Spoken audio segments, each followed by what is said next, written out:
Look, I know that I said that the next game I'd play would be Forsaken, but that one will be a bit before I can finish it. In the meantime, I gotta make a video because bills ain't gonna pay themselves. Everyone has been asking me to get to Block Tales Chapter 3 because that's when it gets good. Oh, Cuban, you only played Chapter 1! You gotta keep playing because then it gets really good! Oh, Cuban, you only played up to Chapter 2?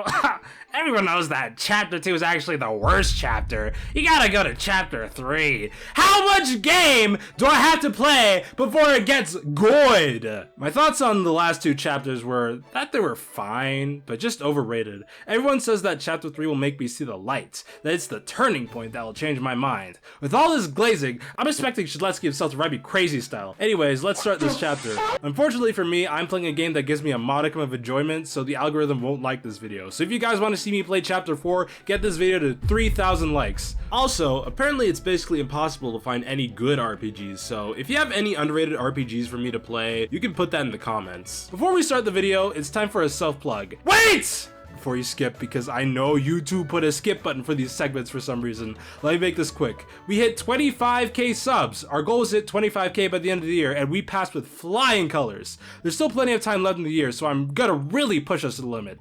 50k subs by the end of the year. I know we can do it. The 25k sub special is in the works, so that should be coming out sometime in the near future. In the meantime, join the Roblox group. Ooh, give me money, and I can give you cool merch in return. Without any further ado, it's time to play the game. Man, shut your bitch ass up, nigga. Celeste sends us off to the Bisville train station on an important quest to find the Ghost Walker. It's located at Telemon's Manor in the faraway land of Spooksville. Ooh! We embark using this massive train filled with basically anything you can think of for a soothing journey. We got relaxing services like the pool, we have live entertainment, we have hotel rooms to sleep in, we even have refreshments at the cafe. From here, we can talk to all the different passengers who are also going to Spooksville.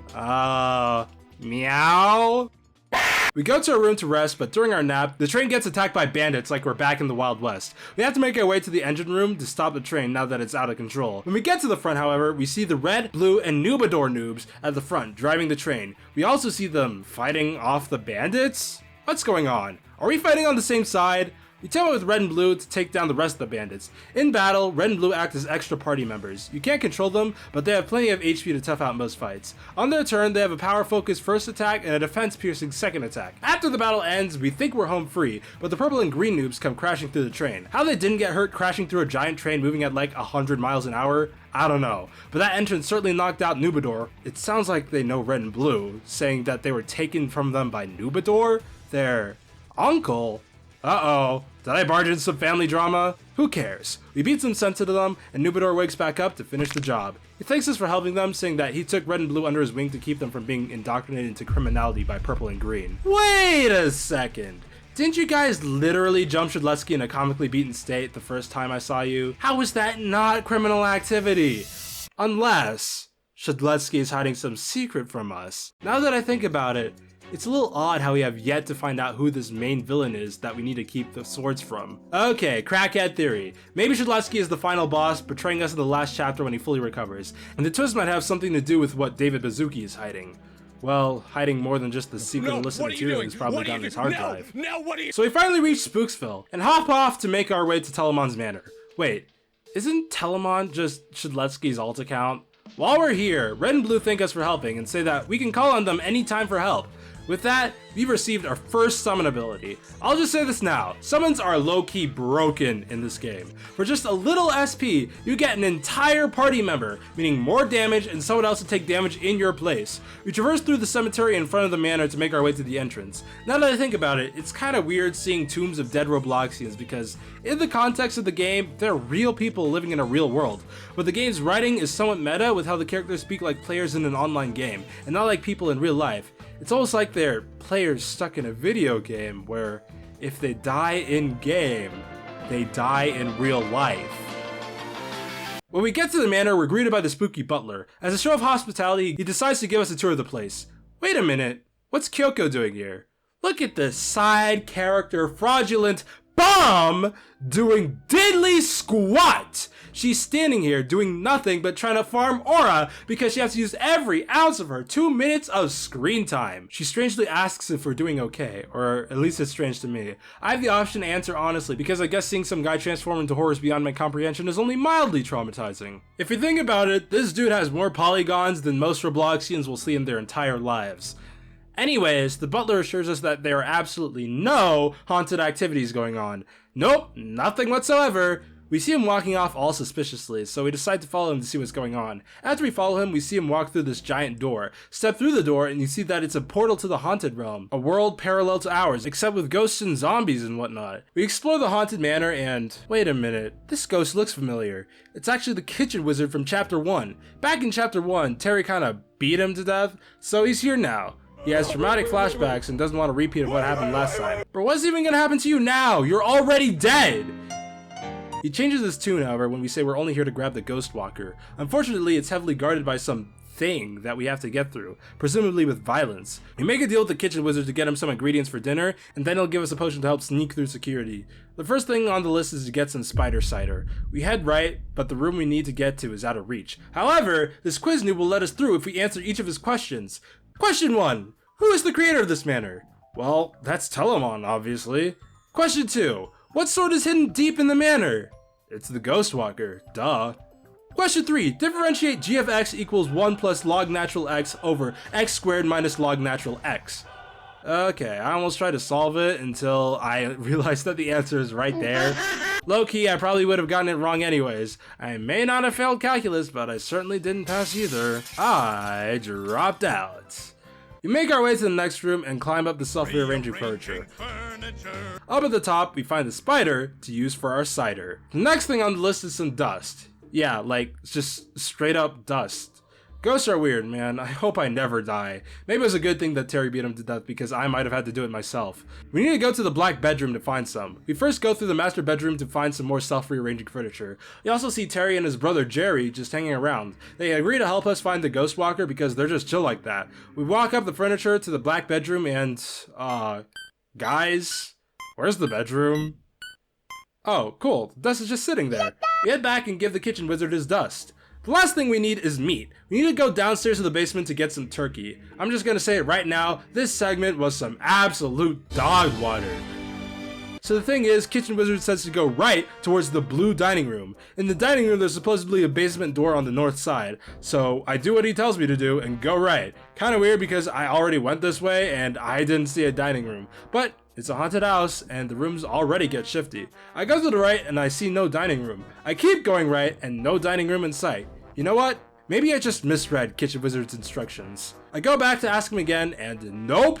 He insists that I go to the right side. I try the master bedroom because it's also on the right side. It's not through the master bedroom either. I even go all the way back through the haunted door to see if he was talking about the normal non-haunted mansion. But nope! There's no blue dining room here! I go back to Kitchen Wizard and go to the left this time. I see a dining room, but it's not blue. They color-coded blue dining room in his dialogue in blue. What is wrong with you? Why are you blue? So you'd assume that the room has to be blue. I check in with Kitchen Wizard again. He says that there's a door to the north of blue dining room. You know what? Fine. This may not be blue, but it's still a dining room. So close enough, I guess. Nope! There is no door whatsoever. I check with Kitchen Wizard again! I look at the yellow room next to the purple dining room and think to myself, there's no way.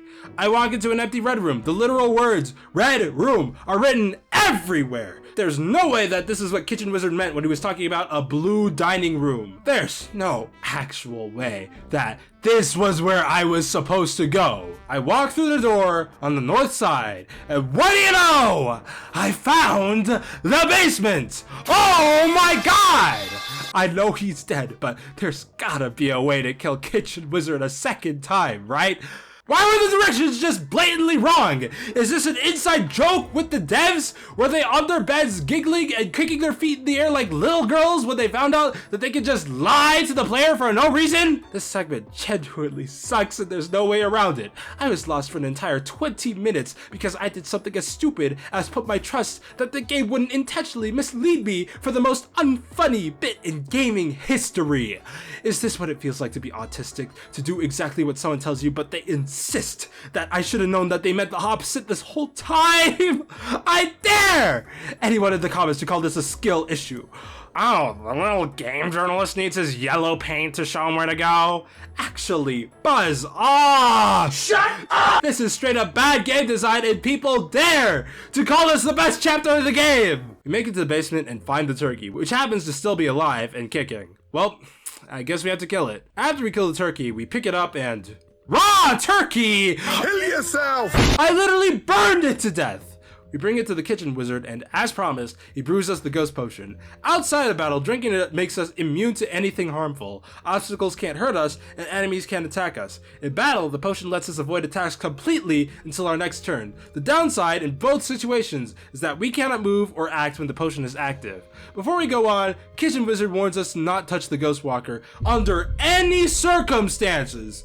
Only those pure of heart can wield it. Otherwise, touching it will instantly kill you. Our only job is to find the sword, call Kitchen Wizard, and have him wrap up the sword for safe transport. We go back to the basement and find Terry down there. We explain the situation to him and he feels upset that he has to have Kitchen Wizard pick up the sword for him. He says it's because he feels pretty pure himself. You literally killed Kitchen Wizard! I don't know, Terry, that doesn't scream pure of heart.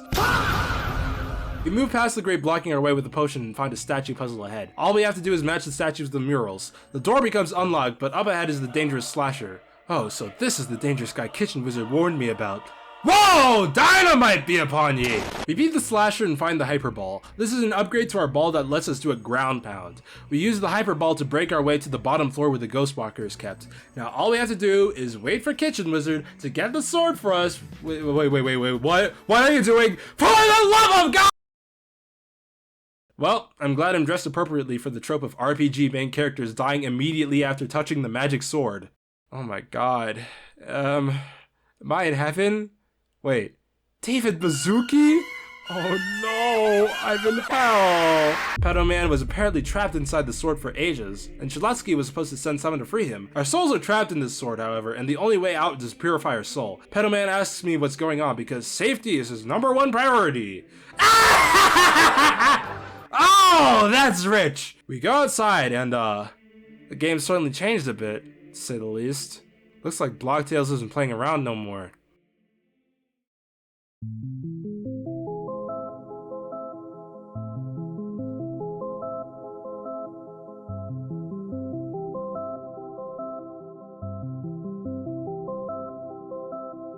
As you venture deeper into your mind, you come across this field of hands. You reach out to the yellow orb of avarice, calling you to touch it. The orb consumes you as you reappear in this scribbly landscape filled with creations of your subconscious. These creations of your mind tell you what you should and shouldn't think, that the world is yours for the taking. Limited inventory for your items is merely a social construct. The deeper you go, the less tangible this world feels. You get to the point where the only thing left in this world are the grasping hands, looking for what's left to take. Unfortunately, nothing is left. Nothing left but you. You have to constantly swipe away the hands because they only see you as a prize, theirs for the taking, a prize for no one but themselves. Despite those hands being a part of you, they want to take everything until there's nothing left to take. The only one there to keep you grounded is Pedo Man himself. He's there to lift your spirits. He's the only one there illuminated by your light. It's almost like he's unaffected by the hands of greed. When you finally escape the maze of hands, you come across a conspicuous pile of tickets. Pedo Man says it could be useful for an innovative startup. He says that he's speaking from experience. However, when you go to collect it, the very manifestation of your greed shows itself. To get through, you have no choice but to take it down. It's nice to see that Red and Blue will always be there to help you, even in the afterlife. By pushing through, you're able to conquer your greed with ease and purify your avarice. The next step on this journey is to give in to isolation. You come back to the dreamy field of hands and you're presented with a blue orb representing your isolation.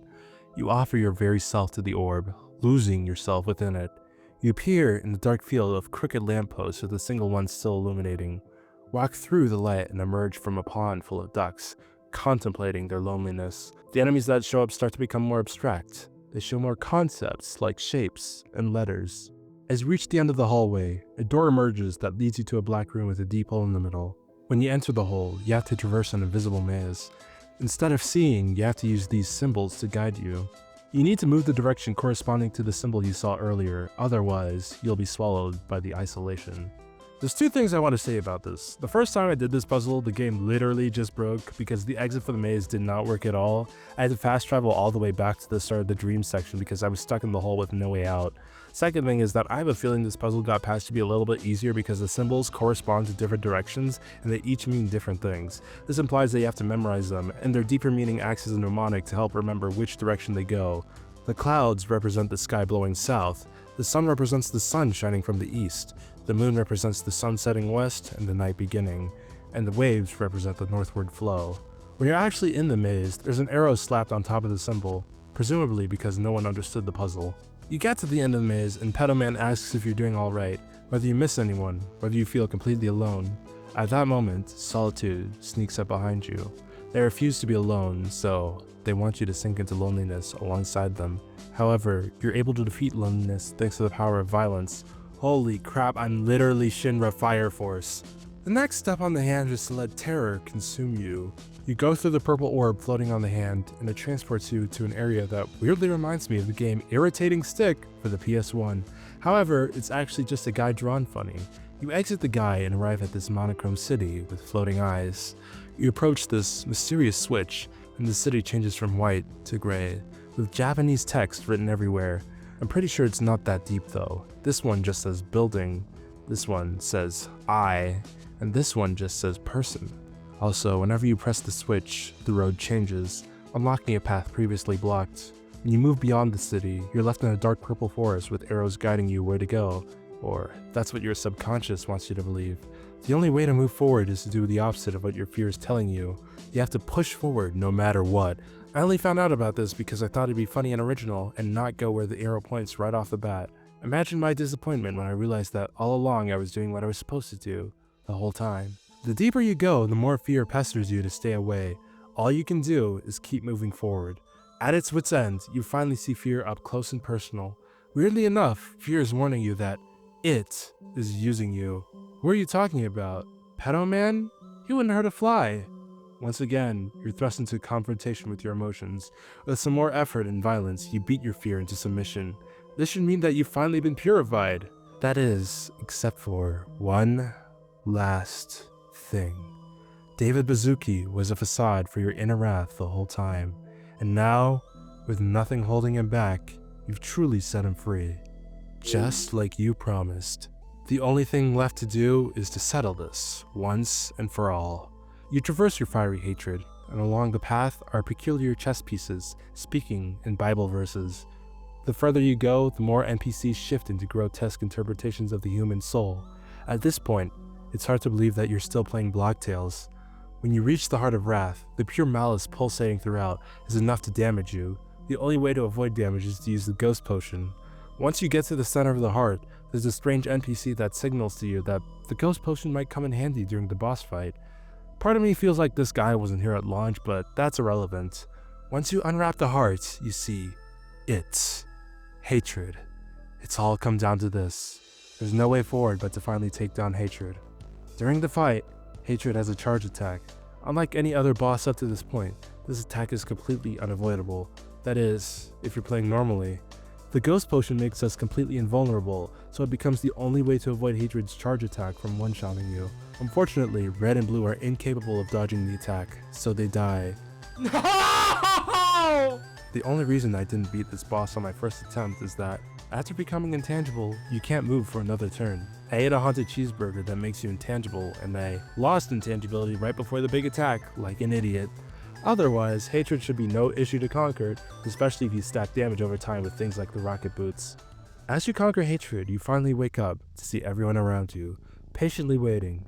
After a little inner journey, we're finally able to wield the Ghost Walker thanks to our newly purified soul. We tell Kitchen Wizard that we saw a pedo man in the afterlife, but he doesn't seem to believe us. However, he says we're welcome at the manor anytime. With a sword in hand, Chapter 3 comes to a close. Now, for the most part, I can see where the people in my comments are coming from when they say that this is their favorite chapter in the entire game. The game goes for a complete tonal shift in the second half of the chapter. The art style in this part of the game makes it stand out from pretty much every other Roblox game. On top of that, the idea of a literal battle going on inside your mind sounds pretty compelling for a plot point.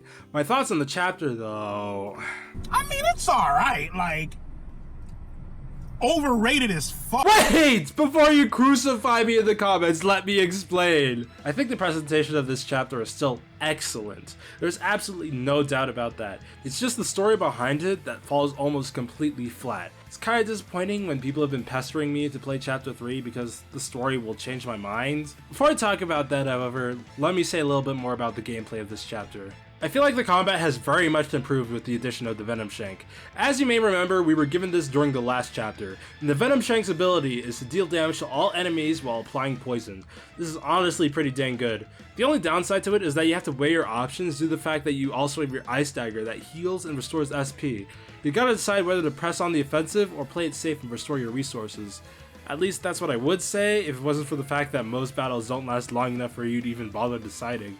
By the time you get one charge of sword energy, most of the enemies on the field are already down, so it's better to just finish off the enemies with your normal sword than to wait for poison to kill them or prolong the battle by healing. But other than that, the fact that you also get your energy bar upgraded is nice. You get 2 charges instead of 1. The enemies in this chapter are still fairly easy to just tank though. Especially now that you have red and blue on your team, it becomes a cakewalk to just blow through hordes of enemies. There's this new enemy, the skeleton. They're pretty simple on the surface. However, when you take them out, they come back to life if you don't get rid of all the enemies in time. This sounds like a pretty compelling enemy design. However, not once during my entire playthrough have I had problems with the skeleton coming back to life. I only found out after recording that these skeletons even come back to life in the first place. With red and blue, you just easily wipe out the enemy team in just a few turns. It's a lot easier when you can just jump the enemies. That's like all my thoughts on the gameplay itself that I haven't mentioned earlier in my video. Look, everything up to this point in the game has been telling an almost completely different story. However, once you get to the second half of Chapter 3, it becomes all about the player character's repressed emotions. Excuse me? I beg your pardon? Where on earth did this even come from? Come on, look me in the eyes right now and tell me that you 100% expect me to believe that this guy, our staring into space, non-verbal, taking everything as is with zero emotion whatsoever player character of all people has deep-rooted trauma that we have to explore. What is this even supposed to mean? Is this trying to say that some people's signs of depression or trauma are a lot harder to spot? Well then commit to it! There's literally one moment in the entire game prior to the Ghost Walker sequence where the player character's mental health is addressed, and that takes place in an optional conversation with Kyoko. You can literally never have this conversation and just be left in the dark. I'll talk more about this later, but I need to explain the problem with this. In storytelling, one of the most important principles for a good story is setup and payoff. What I mean is that in order for cool moments to have impact, you need to make sure that there's setup beforehand. Usually that's done with some sort of foreshadowing. However, Blocktails barely makes an attempt by this by bringing in Kyoko to ask how the player's feeling if they decide to talk to her. The second thing wrong with this conversation is that you don't even see what response the player gives to Kyoko when you talk to her. This creates a disconnect between the player and the story being told. It's a common thing in games, especially RPGs, that there may be times where you need to tell a character in-universe about events to catch them up for plot reasons. So what RPGs will often have you do is you have a dialogue option that says something along the lines of explain what happened to get the point across instead of wasting your time going over events that you've already played through. However, that's if the player played through them. We played through the different battles of the game, but the dialogue option implies that there's been some trauma going on because of these battles. However, we, the player, didn't see any of that. You only get to add the catch them up dialogue option to your game if both the player and the character are on the same page. Otherwise, it just creates an inconsistency that the plot pretends doesn't exist. There have been zilch, absolutely no indication that the past 2 chapters affected the player's mental health in any way, nor has there been any hints that the player character has had some mental health problems before the start of the journey as some sort of inherent character flaw to be part of an arc. If you look at the actual emotions that we fight, their representations do not reflect the past 2 chapters in any way in terms of aesthetics or story. They're instead only vague representations of negative emotions that people would have, and not what us, the player character, have actually experienced. This game wants its payoff of having an artistic dive into the inner workings of the player character's mind, without any real work to make that sequence say anything meaningful. It doesn't tell us about what the player thinks, apart from they're kinda greedy sometimes, or they get kinda angry sometimes. As it is, the sequence is a nothing burger in terms of character growth, because the player character is the equivalent of a cardboard cutout. There's no character here to even grow. In the story, there's literally no reason for the player character to touch the Ghost Walker, knowing that there's a 100% chance they will die instantly. There's been no previous behavior showing that they have any greedy tendencies when it comes to the sword's powers. A player character only started using the sword's powers because Shedletsky told them to. You know what? Right here, when Terry's talking about him being able to draw the Ghost Walker, this would have been the perfect time for the player character to have the dialogue options along the lines of, "I've saved plenty of people, surely I could draw the sword." But no, the devs wanted the player character to be a near silent protagonist with almost no thoughts of their own. The player instead just spontaneously decides to draw the sword of instant death because the plot needs to move forward. Look, I'm just gonna say it. The only reason why people glaze this chapter so much is because it looks vaguely like Omori. I never even played Omori, but I can tell that the devs watched the guy play it once and decided right then and there that they have to put this in their game because indie games about depression and the enemies being all in the head are cool, I guess. You don't get to make a game, slap a half-hearted mental health segment to it, and never flesh it out just so you could get indie game brownie points. I'm sorry guys, I really wanted to love this chapter, but I honestly can't. This is the embodiment of that one meme. Y'all got any good writing? You got hype moments and aura? Don't get me wrong, I still think the game is fun, but this is a chapter with A-tier presentation with a D-tier plot. Yeah, I said D-tier. This isn't even a passing grade because if it wasn't already obvious, this couldn't even hit the bare minimum. Still, it's leagues better than YBA's storyline. Woo! I hate Paragon! I rate Block Tales Chapter 3 David Bazuki's suspiciously hidden hard drive out of 10. Shout out to our channel members, MyEasy, Sinwaver, Pando, Apelix, and Boneworks Addict. If you want to become a member, click the join button down below.